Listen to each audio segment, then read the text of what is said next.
Instruments es una de las asignaturas que más dolores de cabeza da a los alumnos, porque tratamos de memorizar conceptos que no se entienden. Hoy vamos a comprender Instruments de la forma más sencilla posible. Para ello tenemos que dividir la asignatura en 4 partes. Sensing, cómo el avión siente la información que necesita. Processing, la parte en donde el avión entiende lo que le está sucediendo. Action, el resultado que vemos nosotros. Y Protection, los mecanismos que tiene el avión para evitar accidentes. Todo listo y despegamos.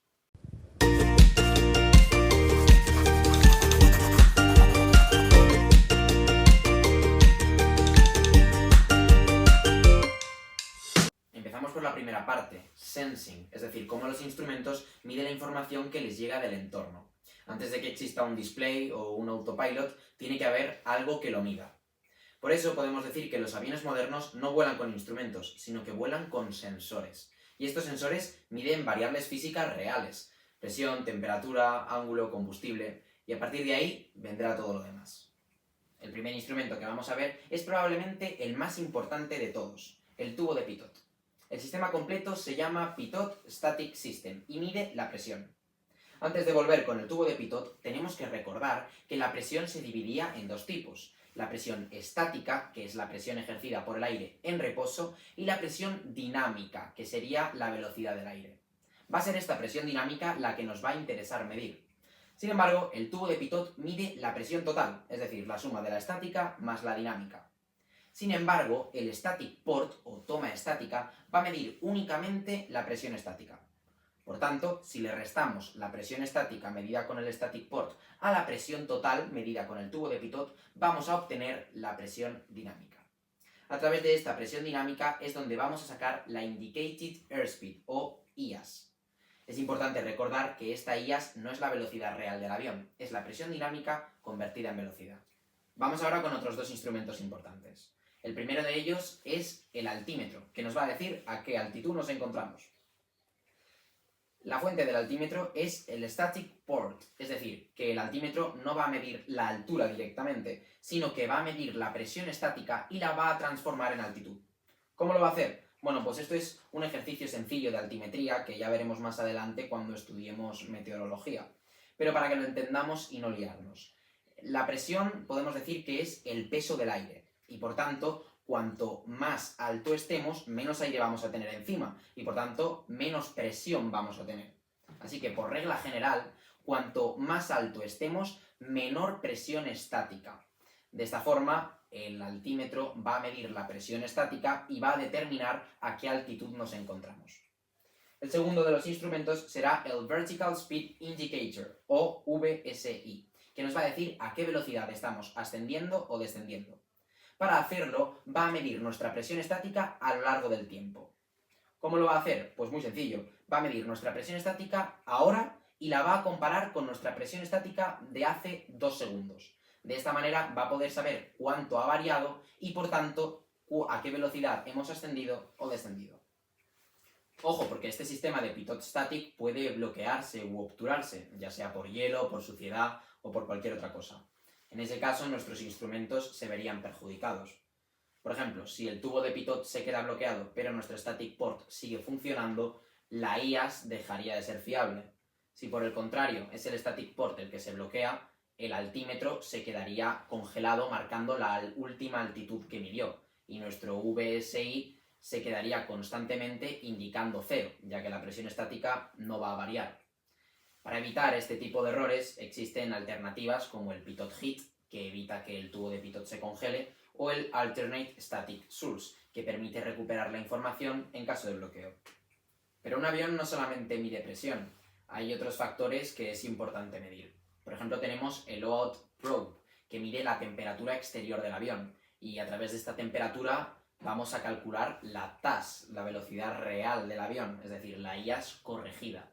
También tendremos el Angle of Attack Sensor, un sensor muy importante ya que nos va a indicar exactamente el ángulo de ataque que tiene nuestro avión, es decir, el ángulo que forma el leading edge del ala con la dirección del viento. Este sensor es muy importante ya que nos puede avisar de si estamos próximos a entrar en pérdida, porque si recordamos, a la pérdida no se entraba por velocidad baja, sino por exceso de ángulo de ataque. Tenemos también los Fuel Quantity Sensors, que nos van a indicar la cantidad de fuel que tenemos en los tanques. O los Engine Sensors, ya que nuestros motores también tienen sensores que miden temperatura, presión, vibraciones o revoluciones por minuto. Lo que quiero que entendamos es que antes de ver nada, el avión primero mide el entorno físico, presión, temperatura, ángulos, y solo después esa información pasa a ser procesada. Esa segunda parte es la que vamos a ver ahora, cómo el avión convierte datos en información útil. Pasamos ya a la segunda parte del vídeo. Processing. Para que un piloto pueda volar el avión, Pasamos ya a la segunda parte del vídeo. Processing. Para que un piloto pueda volar el avión, necesita saber tres cosas fundamentales. La actitud del morro, es decir, pitch y bank, la dirección hacia la que está apuntando y su movimiento en el espacio. Para obtener esta información, el avión utiliza sensores inerciales. El principio fundamental detrás de muchos sistemas de referencia es el gyroscope o giroscopio. El giroscopio tiene dos características que hay que aprenderse: rigidity in space y precession. La rigidity in space quiere decir que cuando un giroscopio está girando a alta velocidad, tiende a mantener su orientación en el espacio. Esto le permite mantener una referencia estable a la hora de medir la pitch attitude. Ahora supongamos que a este giroscopio le aplicamos una fuerza. Al estar girando a alta velocidad, la reacción a esta fuerza no va a aparecer en el punto en el que se la hemos aplicado, sino que va a aparecer 90 grados más adelante en la dirección del giro. Esto se llama precession y es fundamental para entender los cambios de actitud. Estos dos principios se utilizaban tradicionalmente en sistemas mecánicos como el Artificial Horizon o el Directional Gyro. El Artificial Horizon mostraba la actitud del avión mediante un giroscopio interno. Sin embargo, en los aviones modernos, estos instrumentos ya no funcionan de manera independiente. En su lugar, se combina la información de múltiples sectores en sistemas electrónicos. Recordamos lo que estábamos buscando: actitud del morro y dirección del avión. Pues el sistema que nos lo proporciona es el AHRS, Attitude and Heading Reference System. El AHRS combina información de varios sensores: giroscopios, acelerómetros y magnetómetros. Los giroscopios detectan cambios en la actitud del morro, los acelerómetros detectan aceleraciones, y los magnetómetros proporcionan una referencia respecto al campo magnético terrestre.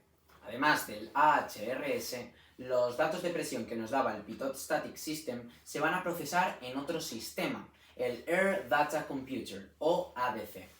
Este es un sistema muy importante, ya que con presión total y con temperatura va a calcular la IAS, la TAS, el Mach Number, la altitud y la Vertical Speed. Para que entendamos su importancia, el ADC transforma presión y temperatura en información de vuelo. Toda esta información que hemos ido viendo a lo largo del vídeo se presenta al piloto a través de Advanced Display Systems, más conocido como Glass Cockpit. Por un lado tendríamos el PFD o Primary Flight Display, que integra altitud, actitud, velocidad y rumbo en una única pantalla. Es decir, es la pantalla que nos muestra el AHRS y el ADC.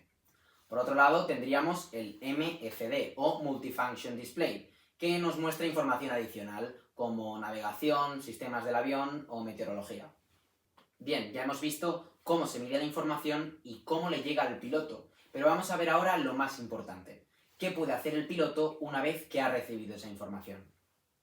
En los aviones modernos, la información que hemos medido no solo se muestra al piloto, también se utiliza para actuar sobre el propio avión. Aquí entramos en la tercera parte: Action. El primer sistema que vemos aquí es el Flight Director. El Flight Director no controla el avión directamente, sino lo que hace es calcular la altitud necesaria para mantener una trayectoria determinada. Es decir, ayuda al piloto a volar el avión de manera manual, guiándolo. Como podemos ver en el PFD, el Flight Director aparece como unas barras de guiado. Si conseguimos que el símbolo del avión se mantenga en esas barras de guiado, el avión va a seguir la ruta que le hayamos programado. En otras palabras, el Flight Director le dice al piloto cómo volar el avión.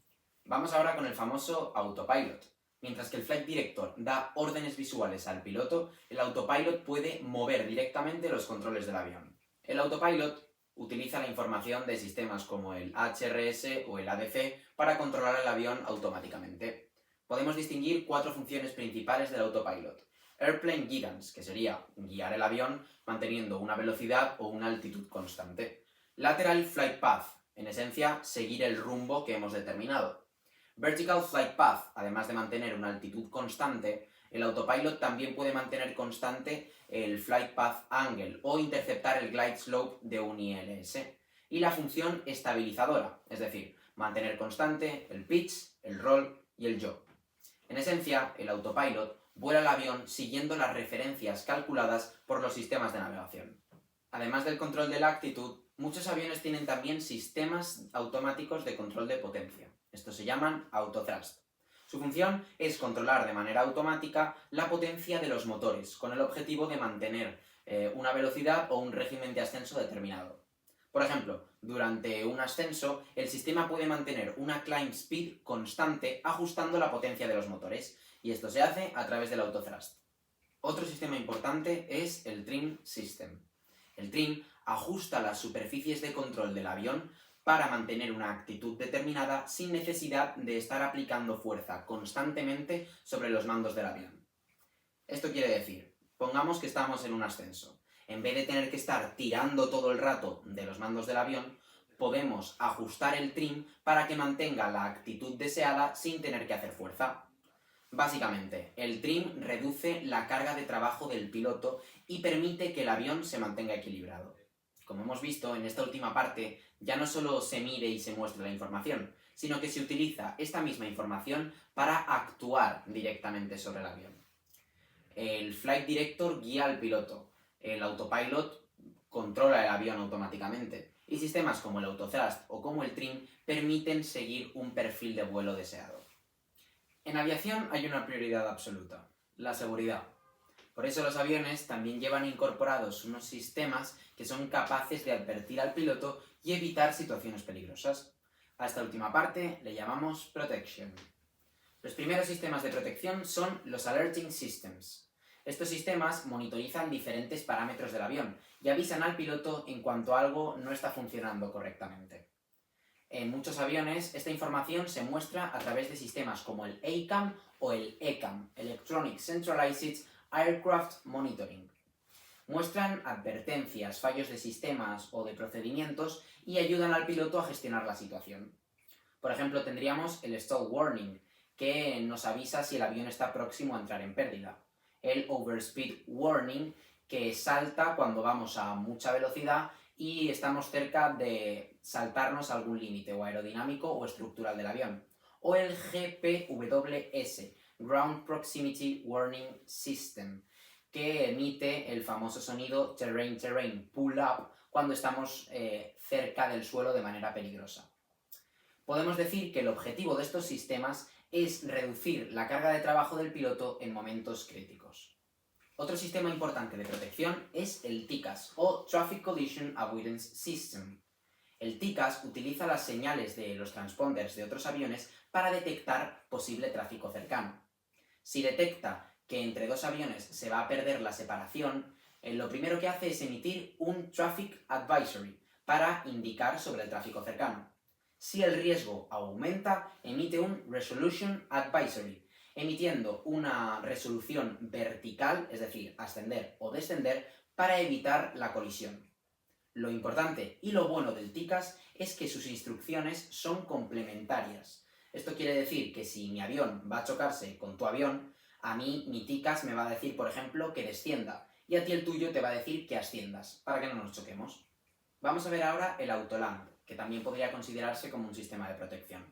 En condiciones de muy baja visibilidad, se puede realizar la aproximación y el aterrizaje de manera automática siguiendo el ILS y utilizando el autopilot y el autothrust. A través de estos tres sistemas podremos controlar la trayectoria, la potencia y la actitud del avión hasta la toma final. Esto permite realizar aterrizajes seguros incluso cuando el piloto no es capaz ni de ver la pista. Con esta última fase hemos visto que los sistemas del avión no solo están diseñados para ayudar al piloto, sino también para proteger la seguridad del vuelo. Hasta aquí el vídeo de instrumentos para pilotos, en donde hemos visto todo lo que hacen nuestros instrumentos para nosotros. Primero Sensing, en donde sensores como el Pitot Static nos miden el entorno. Luego Processing, en donde el HRS o el ADC transforman esos datos en información. Después Action, en donde sistemas como el Flight Director o el Autopilot nos ayudan a volar el avión. Y por último Protection, en el que hemos visto sistemas que nos ayudan a proteger la seguridad del vuelo. Si tenéis alguna duda del vídeo o queréis que explique mejor algún instrumento, dejádmelo por comentarios. Muchas gracias y hasta pronto.